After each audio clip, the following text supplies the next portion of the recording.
तास नेहमीच चांगल्या वाईट घटनेची घेतो दखल. बातमी मागील बातमीचा अर्थ काढतो सखोल.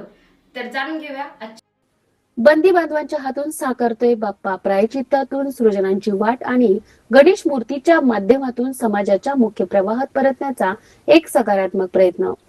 रागाच्या भरात किंवा नकळत झालेल्या चुकीची शिक्षा भोगत असतानाच स्वतःमधील चांगल्या माणसाला जागवण्याचा प्रयत्न करणाऱ्या येरवडा कारागृहातील बंदी बांधवांनी यंदा आपल्या हातांनी साकारला आहे साक्षात विघ्नहर्ता गणपती. पर्यावरणपूर्वक शाडू मातीपासून तयार करण्यात आलेल्या या गणेश मूर्ती सुबक आणि आकर्षक असून व्यावसायिक कलाकारांच्या कलाकृतींनाही लाजवेल अशी कलात्मकता या मूर्तीमध्ये पाहायला मिळत आहे.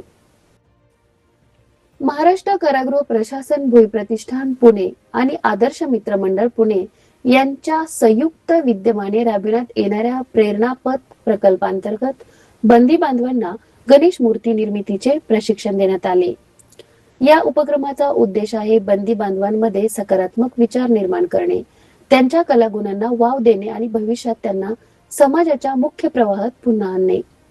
जगप्रसिद्ध शिल्पकार विवेक खाटवकर, विराज खाटवकर, पुंडलिक खोलकर आणि त्यांच्या सहकाऱ्यांनी या बंदी बांधवांना गणेश मूर्ती तयार करण्याचे मार्गदर्शन केले आणि या प्रशिक्षणातून त्यांच्या हातून साकारलेल्या बाप्पांच्या मूर्ती आता गणेश भक्तांच्या घरात विराजमान होण्यासाठी सज्ज झाल्या आहेत.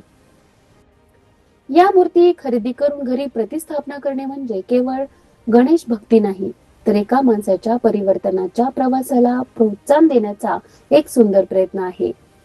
या माध्यमातून बंदी बांधवांच्या कला कौशल्याला प्रोत्साहन मिळणार असून त्यांच्या पुनर्वसनाच्या प्रयत्नांनाही समाजाचा हातभार लागणार आहे. येरवडा मध्यवर्ती कारागृह प्रशासनाने नागरिकांना या सकारात्मक उपक्रमाला सहकार्य करण्याचे आवाहन केले आहे.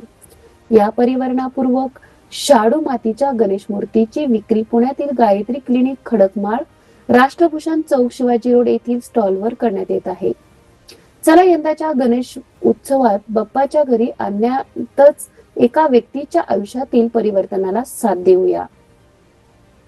बंदी बांधवांच्या हातून साकारलेला हा बाप्पा त्यांच्या आयुष्यातील नव्या सुरुवातीचा आशीर्वाद ठरो. अशा सकारात्मक आणि समाज हिताच्या बातम्यांसाठी मनपारुता 24 तासला सबस्क्राईब करा, व्हिडिओ लाईक करा आणि ही बातमी जास्तीत जास्त नागरिकांपर्यंत शेअर करा.